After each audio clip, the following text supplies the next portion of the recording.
Chapter 43 The Path of Devotion. Om Shri Ganeshaya Namaha.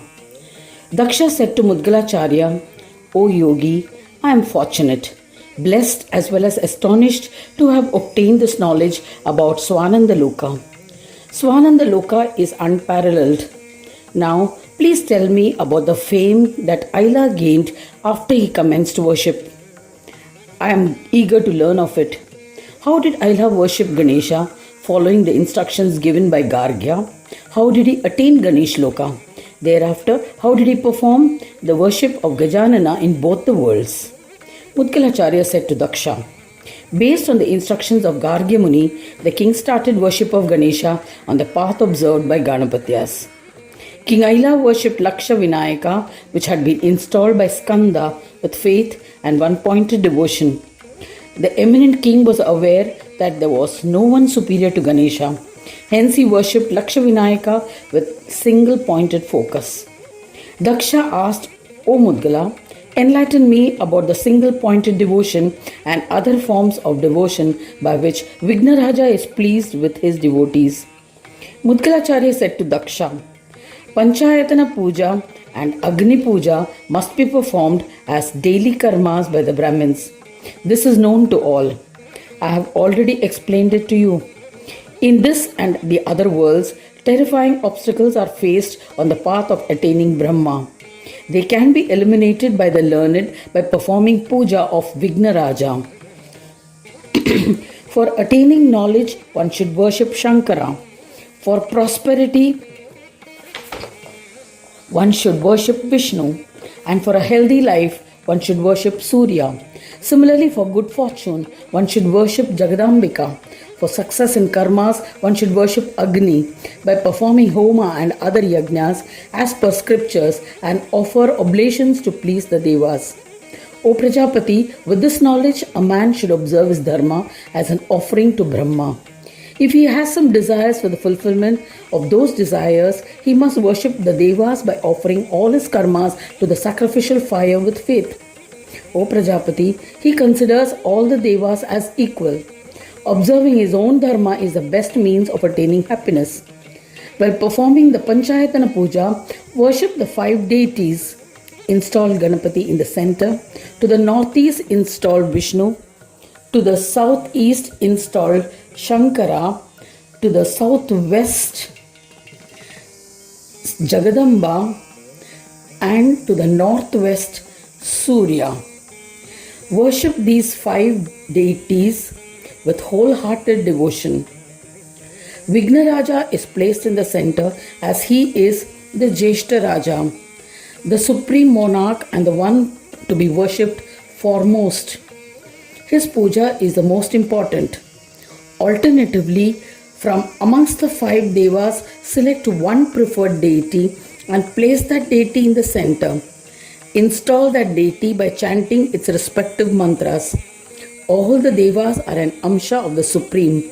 The worship of the 5 deities in the Panchayatana Puja is equivalent to the worship of the universe. Lord Ganesha had created various devas for performing various tasks. They are all his forms. Hence, these forms are to be worshipped by people. This is the Sarvatmaka Bhakti, whose rituals I have described, so that one can perform worship of one's tutelary deity. Now, O Daksha, listen to the marvelous bhakti and single-pointed devotion which bestows siddhis in a short period of time. Since the whole world is contained within one's tutelary deity, by performing its puja, one will be bestowed with the benefits of having performed the puja of the universe. Through his numerous forms, Deva is omnipresent. Though his macrocosmic form, he is established in all animate and inanimate creations, and to perform their puja is not feasible for a corporeal person.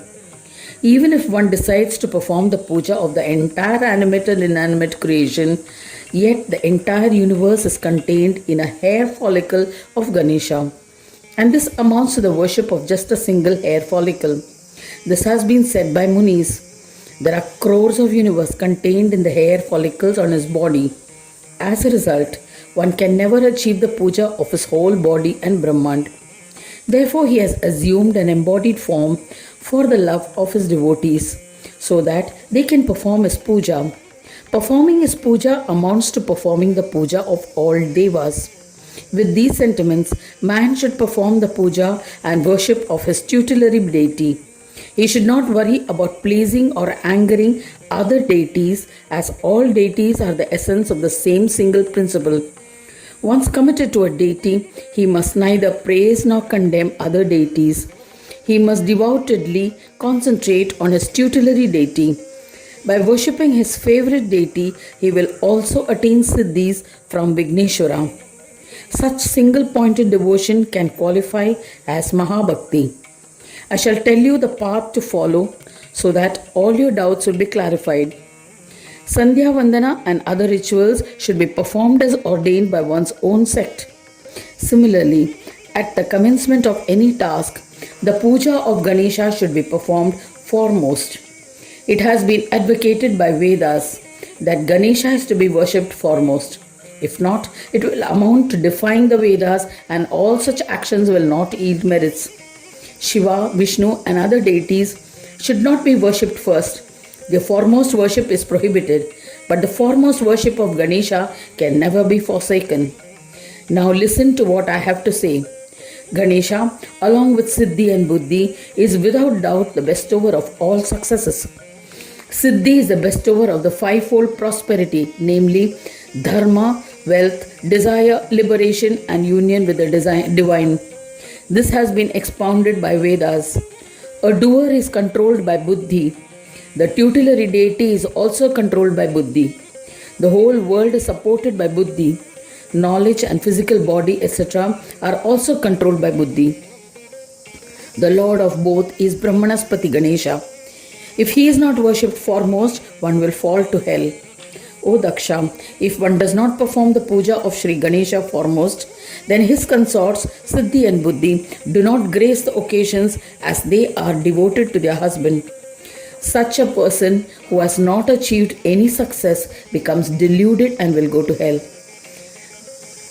There is no doubt about it. It is Gajanana who is the most superior amongst Shiva, Vishnu and others. If he is transgressed, then other devas too will punish the devotee. For example, Bali showed contempt towards Ganapati, and hence Vishnu was forced to send Bali, his profound devotee, to hell. Just as by performing Sandhya Vandana and other rites, devotion towards the tutelary deity does not diminish. In the same way, by performing the worship of Gajanana foremost, it does not diminish the devotion towards the tutelary deity of the devotee. If one has a steadfast devotion towards Ganesha, then one should worship Gananatha alone. There is no need to perform puja of any other deity. There is no bhakti as strong as single-pointed devotion. Such a devotee always performs puja of various Brahmas and universes with devotion. One who has worshipped the universe and Brahma and his favorite tutelary deity, he pleases everyone. If a devotee is single-pointed in his devotion, the Lord too becomes bound to his devotees. In this manner, I have told you the auspicious nature of the three types of bhakti. One who follows this path of bhakti will be blessed with fulfillment of his desires.